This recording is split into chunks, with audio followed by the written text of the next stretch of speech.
Sir, കേരളത്തിൽ L D എഫും U D എഫും എൻ ഡി എയും മൂന്ന് മുന്നണികൾ മത്സരിക്കുന്നുണ്ട്. പക്ഷേ യഥാർത്ഥത്തിൽ ഏറ്റവും ശക്തമായ ത്രികോണ മത്സരം നടക്കുന്ന മണ്ഡലങ്ങൾ എത്ര എണ്ണമുണ്ട്? ഇപ്പം നമുക്കറിയാം, ചില സ്ഥലത്ത് എൽ ഡി എഫും യു ഡി എഫും എൻ ഡി എയും ശക്തമായ മത്സരം നടക്കും. പക്ഷെ ചില സ്ഥലത്ത് എൽ ഡി എഫും എൻ ഡി എയും തമ്മിലായിരിക്കും, ചില സ്ഥലത്ത് യു ഡി എഫും എൻ ഡി എയും തമ്മിലായിരിക്കും, ചില സ്ഥലത്ത് എൽ ഡി എഫും യു ഡി എഫും തമ്മിലായിരിക്കും. തീർച്ചയായും. അപ്പോൾ കേരളത്തിൽ വാസ്തവത്തിൽ മൂന്ന് മുന്നണികളും ഒരുപോലെ മാറ്റുരയ്ക്കുന്ന മണ്ഡലങ്ങൾ എത്ര എണ്ണമുണ്ട്? ഏതൊക്കെയാണ് ആ മണ്ഡലങ്ങൾ? ആ വിഷയം ഒന്ന് വിലയിരുത്തിയാൽ വളരെ നല്ലതായിരിക്കും. ഇതിൽ പൂർണ്ണമായിട്ടും നമുക്കത് പറയണമെങ്കിൽ സ്ഥാനാർത്ഥി നിർണയം കൂടെ വന്നെങ്കിലേ പറയാൻ പറ്റുള്ളൂ. തീർച്ചയായിട്ടും. പക്ഷേ പൊതുവേ ഒരു ആകത്തുക നോക്കിക്കഴിഞ്ഞാൽ ബി ജെ പിക്ക് സ്ട്രെങ്ത്തുള്ള ഒരു 25 മണ്ഡലങ്ങൾ, അവിടെ ശക്തമായ ത്രികോണ മത്സരം നടക്കാൻ സാധ്യതയുണ്ട്. അതുപോലെ തന്നെ ബി ജെ പിക്ക് അധികം സ്ട്രെങ്ത് കാണിക്കാത്ത ഒരു 3-4 മണ്ഡലങ്ങൾ ഇപ്പോൾ പുതിയതായിട്ട് വരാൻ ചാൻസ് ഉണ്ട്. അതിൽ 2020 രംഗപ്രവേശത്തോടു കൂടി വരുന്ന കുറച്ച് മണ്ഡലങ്ങൾ, അതുപോലെ തന്നെ ഷോൺ ജോർജ്, പി സി ജോർജ്, ജോർജ് കുര്യൻ എന്നിവർ വരുമ്പോഴുണ്ടാകുന്ന ചില മാറ്റങ്ങൾ, ഇതൊക്കെ അതുകൊണ്ട് ഞാൻ പറഞ്ഞത് സ്ഥാനാർത്ഥി നിർണയം പൂർണ്ണമായാലും നമുക്കിത് പറയാൻ പറ്റുമെങ്കിലും ഏകദേശം അതിൽ അങ്ങ് പറഞ്ഞതിൽ ഷോൺ ജോർജിന്റെയും പി സി ജോർജിന്റെയും കാര്യം ഏകദേശം ഉറപ്പായിട്ടുണ്ട്. പക്ഷേ ഈ ജോർജ് കുര്യന്റെ കാര്യത്തിൽ നമുക്കത് പ്രതീക്ഷിക്കാൻ കഴിയില്ല, പറയാൻ കഴിയില്ല. പക്ഷെ അത് വരികയാണെങ്കിൽ അത് മൂന്നും തന്നെ ത്രികോണ മത്സരത്തിൽ ഒന്നാമത് വരുന്ന ഒരു സ്ഥലമാണ്. പാല, പൂഞ്ഞാറ്, അതുപോലെ തന്നെ പിന്നെ ജോർജ് കുര്യൻ മത്സരിക്കുന്ന കാഞ്ഞിരപ്പള്ളി. ഈ 3 സ്ഥലങ്ങൾ ഒന്നാന്തരം ത്രികോണ മത്സരം വരുന്നതാണ്. ഈ 3 സ്ഥലത്തും ബി ജെ പിക്ക് അത്യാവശ്യം വോട്ടുള്ള സ്ഥലങ്ങളാണ്. പിന്നെ ഇപ്പോൾ 2020 കൂടെ വന്നതുകൊണ്ട് ക്രിസ്ത്യൻ വോട്ടുകൾ കൂടി കുറച്ച് വരുന്നു, സ്വാധീനമുണ്ട്. പിന്നെ ഈ വ്യക്തികൾ, പി സി ജോർജ് ആവട്ടെ, ഷോൺ ജോർജ് ആവട്ടെ, ജോർജ് കുര്യൻ ആവട്ടെ, ഇവർക്ക് ക്രിസ്ത്യൻ വോട്ടർമാർക്കിടയിൽ നല്ല സ്വാധീനമുണ്ട്. 10,000-10,000 വോട്ടുകൾ വരെ അവർക്ക് സ്വയം പിടിച്ചെടുക്കാൻ, ഒറ്റയ്ക്ക് പിടിച്ചെടുക്കാൻ. പി സി ജോർജിന് അങ്ങനെയല്ല. പി സി ജോർജിന് 40,000 വോട്ട് വരെ പിടിക്കാൻ കഴിയുന്ന ഒരാളാണ്. അദ്ദേഹം എല്ലാ മുന്നണികളോടും വെല്ലുവിളിച്ച് പൂഞ്ഞാറ് മത്സരിച്ച് ജയിച്ച ആളാണ്. അതുപോലെ തന്നെ പാലായിൽ പി സി ജോർജിന് തന്റേതായ ഒരു വോട്ട് ബാങ്ക് ഉണ്ട്. അത് പലപ്പോഴും മാണി സി കാപ്പനാണ് കൊടുത്തോണ്ടിരിക്കുന്നത്. ആ വോട്ടുകൾ കൂടി ഇപ്പം മകന് ഷോൺ ജോർജിന് പിടിക്കാനുള്ള സാധ്യതയുണ്ട്. അപ്പം 3 മണ്ഡലങ്ങളിൽ തന്നെ അത്തരത്തിൽ കടുത്ത ത്രികോണ മത്സരം വരുന്നതാണ്. പിന്നെ കാസർഗോഡത്തെ 2 മണ്ഡലങ്ങൾ, മഞ്ചേശ്വരവും കാസർഗോഡും, അത് രണ്ടും ഒന്നാന്തരം ത്രികോണ മത്സരം വരാൻ പോകുന്ന സ്ഥലങ്ങളാണ്. പക്ഷെ അവിടെ ഒരു സംശയമുണ്ട് സാർ. ഈ എൽ ഡി എഫ് അവസാന നിമിഷം ഈ പറഞ്ഞതുപോലെ ബി ജെ പി ജയിക്കാതിരിക്കാൻ ഈ കാസർഗോഡും മഞ്ചേശ്വരത്തും ലീഗിന് വോട്ട് മറിക്കുന്ന ഒരു പതിവുണ്ട്. ഇത്തവണ ആ തരം മറിപ്പുകൾ നടത്തിയാൽ ചിലപ്പോൾ 2 പിന്നെ സീറ്റിനായിരിക്കും എൽ ഡി എഫിന് ഭരണം നഷ്ടപ്പെടുക. അത് പിണറായി വിജയന് നല്ലപോലെ അറിയാം, മാർക്സിസ്റ്റ് പാർട്ടിക്ക് നല്ലപോലെ അറിയാം, ഇടതു മുന്നണിക്ക് അറിയാം. അതായത് ഒരു ശക്തമായ ഒരു തൂക്കുസഭ വരാനുള്ള ഒരു സാധ്യതയാണ്. വളരെയധികം ഉണ്ട്. ആ സാധ്യത ഉണ്ടെന്ന് മാത്രമല്ല, ചിലപ്പോൾ 68, 65 എന്നൊക്കെ വരികയും ഒരു 7-8 സീറ്റുകൾ ബി ജെ പി വരികയും കൂടെ ചെയ്താൽ ത്രികോണ മത്സരത്തിന്റെ ഫലമായിട്ട് ചിത്രമാകെ മാറും. ഒരുപക്ഷെ താമര സപ്പോർട്ട് ചെയ്താലോ അല്ലെങ്കിൽ താമര മൗനം പാലിച്ചാലോ മാത്രമേ അടുത്തൊരു മന്ത്രിസഭ ഉണ്ടാവുകയുള്ളൂ എന്നുള്ളൊരു കാലഘട്ടത്തിലാണ് പോകുന്നത്. അതുകൊണ്ട് പഴയ തന്ത്രം മഞ്ചേശ്വരത്തും കാസർഗോഡും നടക്കില്ല, പയറ്റാൻ സാധിക്കില്ല. അത് തീർച്ചയായിട്ടും അവിടെ പ്രശ്നം തന്നെ സൃഷ്ടിക്കും.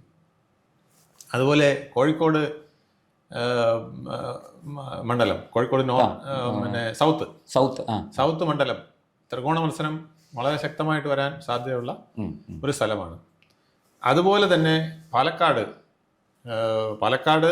എന്ന മണ്ഡലവും അതുപോലെ തന്നെ മലമ്പുഴയും ഒരേപോലെ സാധ്യതയുള്ള ഒരു സ്ഥലമാണ്. തിരിച്ചിങ്ങോട്ട് വന്നാൽ തൃശ്ശൂർ പിന്നെ പത്മജയാണ് മത്സരിക്കുന്നതെങ്കിൽ തീർച്ചയായിട്ടും അവിടെ ശക്തമായ ത്രികോണ മത്സരത്തിന് സാധ്യത കൂടുന്നു. കൊടുങ്ങല്ലൂര് ആര് മത്സരിച്ചാലും അത് ത്രികോണ മത്സരമായിരിക്കും. ബി ജെ പിക്ക് അവിടെ അവിടെ ഒരു മിനിമം വോട്ട് ബേസ് ഉള്ള സ്ഥലമാണ്. അപ്പൊ അവിടെ ശക്തമായൊരു മത്സരം നടക്കാം. പിന്നെ 2020 സ്വാധീനം ചിലപ്പോൾ കുന്നത്തുനാട്, ഈവൻ മൂവാറ്റുപുഴ പോലുള്ള മണ്ഡലങ്ങൾ വരെ അത് പ്രതിഫലിക്കാം. എറണാകുളത്ത് ചിലപ്പോൾ അവർ ജാനത്തെ നിർത്തും. എന്തിന്? കടത്തുരുത്തി എന്ന് പറയുന്ന സ്ഥലം കടുത്തുരുത്തിയിൽ ശരിക്കും കോട്ടയം ജില്ലയാണ്. കോട്ടയം ജില്ലയാണ്. അത് കേരള കോൺഗ്രസിന്റെ തട്ടകമാണ്. കേരള കോൺഗ്രസിന് എക്കാലം ഈസി ആയിട്ട് വിജയിക്കാൻ പറ്റുന്ന ഒരു സ്ഥലമാണ്. അതെ. ഇപ്പോൾ ജോസഫ് ഗ്രൂപ്പിൽപ്പെട്ട നമ്മുടെ ഇദ്ദേഹമാണ് MLA, നേരത്തെ മന്ത്രിയൊക്കെ ആയിരുന്ന, പക്ഷേ പുള്ളിയുടെ പേര് ഞാൻ പെട്ടെന്ന് ഓർമ്മ വരുന്നു. അദ്ദേഹത്തിന് നല്ല വോട്ട് പിടിക്കാൻ കഴിയുന്ന ഒരു സ്ഥലം തന്നെയാണ്. ആ പ്രദേശത്തിനും വലിയ കുഴപ്പമൊന്നും. ഈ 2020യും BJPയും കൂടെ ചേരുമ്പോൾ അവിടെ ഒരു 2020യും BJPയും കൂടെ ചേർന്നാൽ കടുത്തുരുത്തിയിലും മത്സരം കടുക്കും. അപ്പോൾ അവിടെ 2020യുടെ ഒരു സ്ഥാനാർത്ഥിയാണ് നിൽക്കുന്നതെങ്കിൽ തീർച്ചയായിട്ടും ഒരു ബിഗ് ഫൈറ്റ് അവിടെ നടക്കാൻ പോവുകയാണ്. ഞാൻ ഇതൊക്കെ വ്യക്തമായ സ്ഥലങ്ങൾ മാത്രമേ പറയുന്നുള്ളൂ, അല്ലാത്ത ഒരുപാട് മണ്ഡലങ്ങൾ വേറെയുണ്ട്. തൃപ്പൂണിത്തറയിൽ 2020 തൃപ്പൂണിത്തറ അതുപോലെ തന്നെ 2020ക്ക് സ്വാധീനം ചെലുത്താൻ കഴിയുന്നതാണ്. അവിടെ BJP കഴിഞ്ഞ തവണ ലീഡ് ചെയ്തു. തദ്ദേശഭരണ സ്ഥാപന തെരഞ്ഞെടുപ്പിൽ 362 വോട്ടിന് എല്ലാം കൂടെ കൂട്ടുമ്പോൾ ലീഡ് ഉണ്ടായിരുന്നു തൃപ്പൂണിത്തറയായിരുന്നു. അപ്പോൾ ഈ മാത്രമല്ല തൃപ്പൂണിത്തറ മുനിസിപ്പാലിറ്റി ഇപ്പോൾ BJP ആണ് ഭരിക്കുന്നത്. അത് മാത്രമല്ല അവിടുത്തെ പഞ്ചായത്തുകളും കൂടെ എടുത്തിട്ടാണ് ഞാൻ പറയുന്നത്. 362 വോട്ട് മാത്രമേ വോട്ടിന് BJP അവിടെ ലീഡ് ചെയ്യുന്ന സ്ഥലം കൂടെയാണ്. അപ്പോൾ അവിടെ ഒരു വലിയ പ്രതീക്ഷ സാബു ജേക്കബ് നിൽക്കുകയാണെങ്കിൽ തീർച്ചയായിട്ടും തൃപ്പൂണിത്തറ മണ്ഡലം ഈസി ആയിട്ട് BJPക്ക് പിടിക്കാൻ കഴിയുന്നതാണ്. അവിടെ അപ്പോഴും അവിടെയും ഒരു ത്രികോണ മത്സരത്തിനുള്ള സാധ്യത വളരെയധികം കൂടുതലാണ്. അപ്പോൾ അത് നിസ്സാരമായിട്ട് നമുക്ക് കളയാൻ കഴിയുന്ന ഒരു പ്രദേശമല്ല.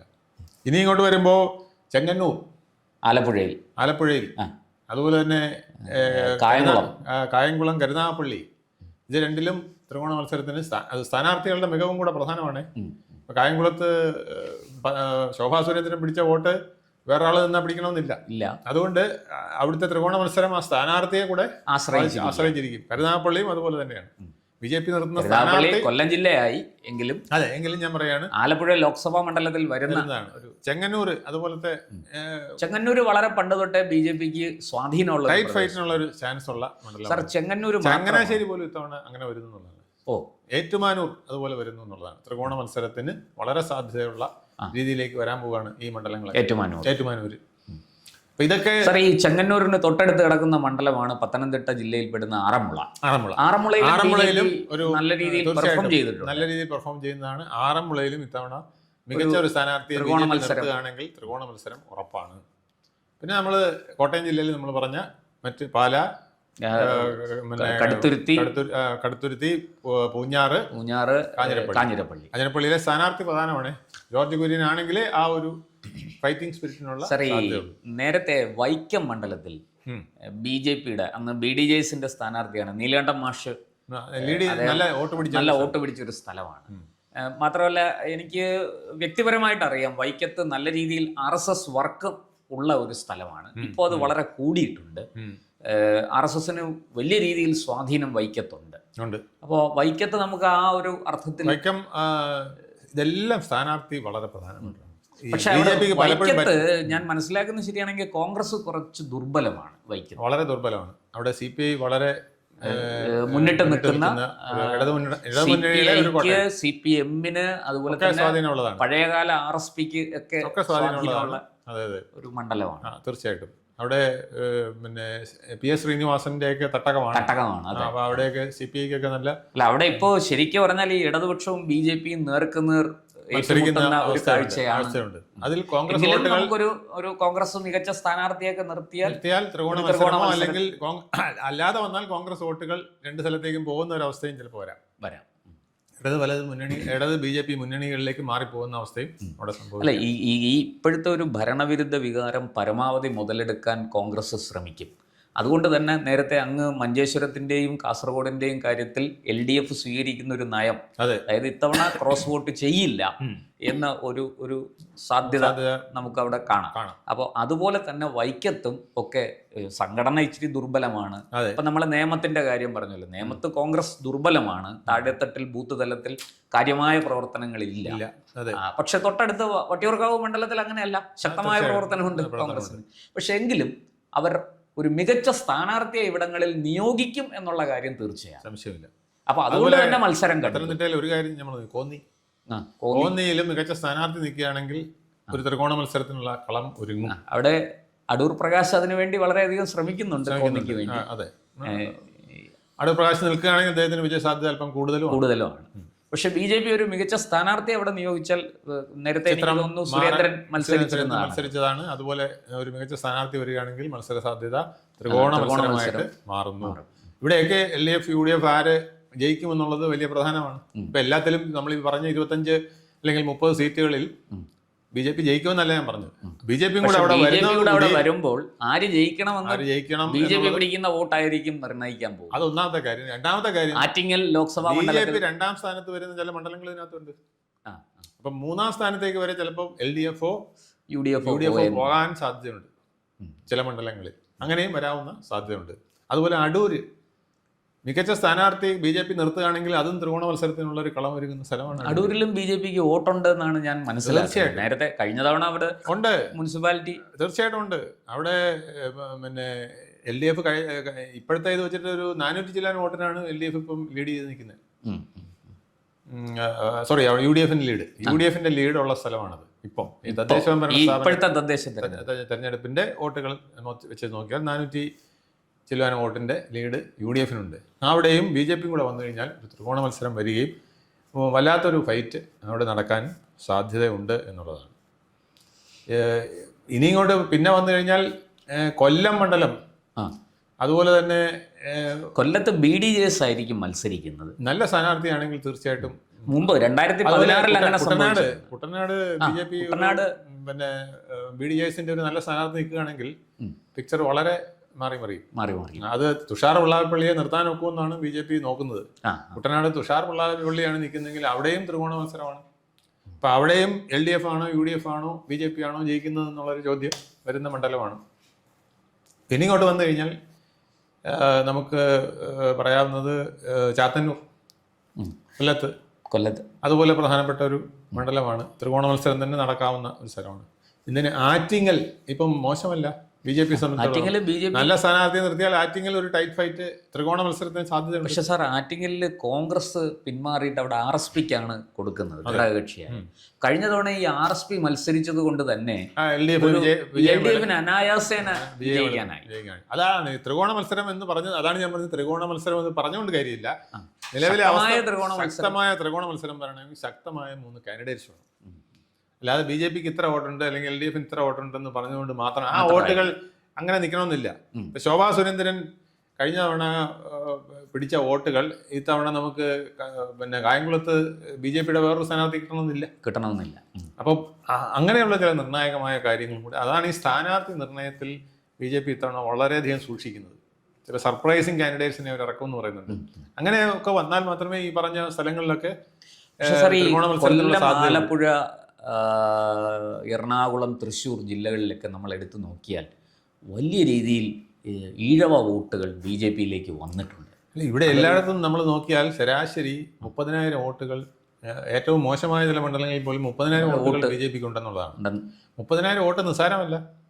നല്ലൊരു സ്ഥാനാർത്ഥിയും കൂടെ നിന്നാൽ ഒരു 10, 12, 15,000 വരെ വോട്ട് പിടിക്കാൻ സാധിക്കാം. ആ സ്ഥാനാർത്ഥിയുടെ മികവുണ്ട്. കാരണം 10% വോട്ട് വരെ സ്വിങ് ചെയ്യും. ഒരു 1.5 ലക്ഷം വോട്ടായിരിക്കും മണ്ഡലത്തിൽ പോൾ ചെയ്ത്. ഒരു 10% എന്ന് പറയുമ്പോൾ ഒരു 15,000 വോട്ട് വരെ സ്വിങ് ചെയ്യാം നല്ല കാൻഡിഡേറ്റ് ഉണ്ടെങ്കിൽ.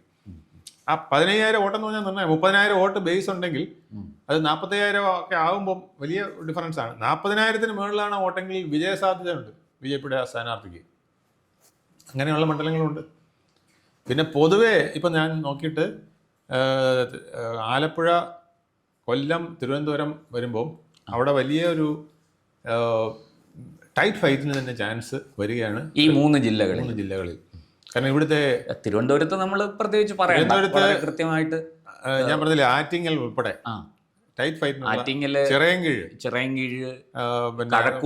കഴക്കൂട്ടം, വട്ടിയൂർക്കാവ്, നേമം, പിന്നെ കാട്ടാക്കട, ഇത്രയും മണ്ഡലങ്ങളിൽ നെടുമങ്ങാട് പോലും.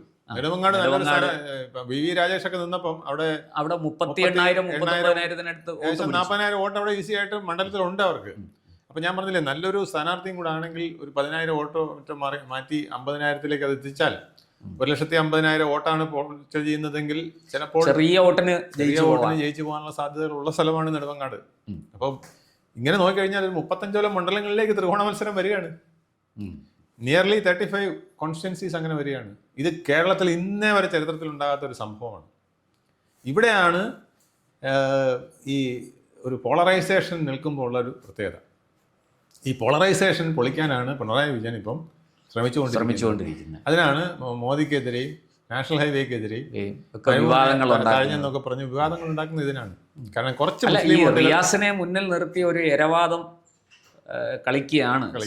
പക്ഷേ റിയാസിന് ഇടതുമുന്നണി പോലും അങ്ങനെ ഒരു സങ്കടം ലഭിക്കാനുള്ള സാധ്യത ഇല്ല എന്നുള്ളതാണ് കഷ്ടം. അപ്പോൾ റിയാസ് നിൽക്കുന്നതാണ് ഒരു പക്ഷേ പിണറായി വിജയന് കൂടുതൽ ദൗർബല്യം. അല്ലെങ്കിൽ കുറെ കൂടെ ശക്തമായിട്ട് അദ്ദേഹത്തിന് സീറ്റ് വിഭജനവും കാര്യങ്ങളും ഒക്കെ കൊണ്ടുപോകാൻ കഴിഞ്ഞേനെ. അത് കെ കരുണാകരൻ എത്ര വലിയ കരുത്തനായിരുന്നു. മോളെ വളർത്താൻ നോക്കിയപ്പോഴാണ് അദ്ദേഹത്തിന്റെ റോഡ് ആക്സിഡന്റിൽ ഉണ്ടാക്കിയ നടുവൊടിച്ചിലിനേക്കാൾ വലിയ നടുവൊടിച്ചു പോയത്. രാഷ്ട്രീയമായി അദ്ദേഹത്തിന് നടുവൊടിഞ്ഞത് മോളെ നോക്കാൻ തുടങ്ങിയതാണ്. 96-ന് ശേഷം പിന്നെ അദ്ദേഹം രക്ഷപ്പെട്ടിട്ടില്ല. പിന്നെ അദ്ദേഹം ഔട്ട്ഡേറ്റഡ് ആയിപ്പോയി. മരണം വരെ. 2001 നിയമസഭാ തെരഞ്ഞെടുപ്പിൽ വലിയ കരുത്ത് ഐ ഗ്രൂപ്പിന് കാണിക്കാൻ സാധിച്ചു. തീർച്ചയായിട്ടും അന്ന് വിലവേശി, എനിക്കിപ്പോഴും ഓർമ്മയുണ്ട്, VD സതീശന് വേണ്ടി, മാലയത്ത് സരളാദേവിക്ക് വേണ്ടി ഒക്കെ കരുണാകരൻ അങ്ങ് ഡൽഹി വരെ ചെന്ന് ഫൈറ്റ് ചെയ്തു. അഹമ്മദ് പട്ടേൽ അവസാനം AK ആന്റണിയോടും ഉമ്മൻചാണ്ടിയോടും വിട്ടുവീഴ്ച ചെയ്യാൻ പറയുകയായിരുന്നു. അപ്പൊ അന്ന് വാസ്തവത്തിൽ ഈ സോണിയ അതിനെതിരായിരുന്നു. അങ്ങനെ അങ്ങ് ഈ ലീഡറിന് നമ്മൾ വഴങ്ങി കൊടുക്കണോ എന്ന് പോലും. സോണിയക്കുള്ള ദേഷ്യം നരസിംഹറാവുവിനൊപ്പം നിന്നു. നരസിംഹറാവുവിനെ സ്ഥാനത്ത് കയറ്റുന്നതിന് സോണിയക്ക് വലിയ കളി കളിച്ചത് കെ കരുണാകരനാണ്. അതുകൊണ്ട് തന്നെ നരസിംഹറാവുവിന്റെ പീരീഡിൽ സോണിയ ഔട്ടായിപ്പോയി, പിക്ചറിലില്ലാതായിപ്പോയി. പിന്നെ എങ്ങനെയോ തിരിച്ചു വന്നു എന്ന് വേണമെങ്കിൽ പറയാം. അത് മൻമോഹൻ സിംഗിനെ ഇങ്ങനെ ആക്കി നിർത്തി രക്ഷപ്പെട്ടതാണ്. അതല്ലെങ്കിൽ വളരെ പാടുപെട്ടെന്നെ അവര് തിരിച്ച് കരകയറി വരാൻ. അല്ല, ആ ഒരു ദേഷ്യം കെ കരുണാകരനോട് അവർക്ക് ഉണ്ടായിരുന്നു. പക്ഷെ അതല്ല കാരണം. ഇവിടത്തെ ബേസ് പോയത്, കരുണാകരന് പോയത് ഇവിടെ ലോക്കൽ ബേസ്. അദ്ദേഹത്തിന്റെ തന്നെ ശിഷ്യന്മാരെല്ലാം കൂടെ ചേർന്ന് തിരുത്തൽവാദി ഗ്രൂപ്പൊക്കെ ഉണ്ടാക്കി. മകളെയും ഒരുപോലെ വളർത്താൻ ശ്രമിച്ചപ്പോൾ കാർത്തികേയനും രമേശ് ചെന്നിത്തലയും അടക്കമുള്ള ഷാനവാസും അദ്ദേഹം വളർത്തിയ മുഴുവൻ പേരും കൂടെ ചേർന്ന് തിരിഞ്ഞ പോലെ ഇപ്പോൾ ഇടതുമുന്നണിയിലും ഈ ഒരു പ്രശ്നം നിൽപ്പുണ്ട്. അത് കൂടുതൽ ഹൈലൈറ്റ് ചെയ്താൽ തന്ത്രശാലിയായ കുതന്ത്രങ്ങൾ വരെ പയറ്റുന്ന പിണറായി വിജയനും ചിലപ്പോൾ ബുദ്ധിമുട്ടിലേക്ക് പോകും. എന്തായാലും ത്രികോണ മത്സരം വരുന്ന 30-35 മണ്ഡലങ്ങൾ, ഒരു 30-ലധികം മണ്ഡലങ്ങൾ കേരളത്തിന് നിർണായകമാണ്. ഒട്ടും പ്രതീക്ഷിക്കാത്ത ചില സ്ഥലങ്ങളിൽ പോലും ഈ ത്രികോണ മത്സരത്തിന്റെ അതാണ് നമ്മൾ സ്ഥാനാർത്ഥി കൊള്ളാമെങ്കിൽ നമ്മൾ പ്രതീക്ഷിക്കാത്ത, ഞാൻ പറഞ്ഞ ഈ കൊല്ലം, ആലപ്പുഴ, തിരുവനന്തപുരം, തൃശ്ശൂർ, പാലക്കാട് ജില്ലകളിൽ ചില മണ്ഡലങ്ങൾ അല്പം പോലും പ്രതീക്ഷിക്കാതെ നിൽക്കുന്നത് ചിലപ്പോൾ ത്രികോണ മത്സരം നടക്കുന്ന കേന്ദ്രങ്ങളായിട്ട് മാറും. ഈവൻ കോട്ടയത്തെ ചില മത്സരങ്ങൾ പോലും വരട്ടെ. നമുക്ക് സ്ഥാനാർത്ഥി നിർണയം കൂടി പൂർണ്ണമാകട്ടെ. ഈ വിഷയവുമായിട്ട് നമുക്ക് വീണ്ടും വരാം. സ്ഥാനാർത്ഥി നിർണയം പൂർണ്ണമായാൽ ഞാൻ അത് ക്ലിയർ ആയിട്ട് പറയാം ഏതൊക്കെ സ്ഥലത്തായിരിക്കും കൃത്യമായിട്ട് ത്രികോണ മത്സരം നടക്കും. നന്ദി. കൂടുതൽ വാർത്തകളും വിശേഷങ്ങളും നേരിട്ട് ലഭിക്കാൻ ജനങ്ങളിൽ നിന്ന് ജനങ്ങളിലേക്ക് ജനഭൂമി ന്യൂസ് സബ്സ്ക്രൈബ് ചെയ്യൂ. ബെൽ ബട്ടൺ അമർത്താനും മറക്കരുത്.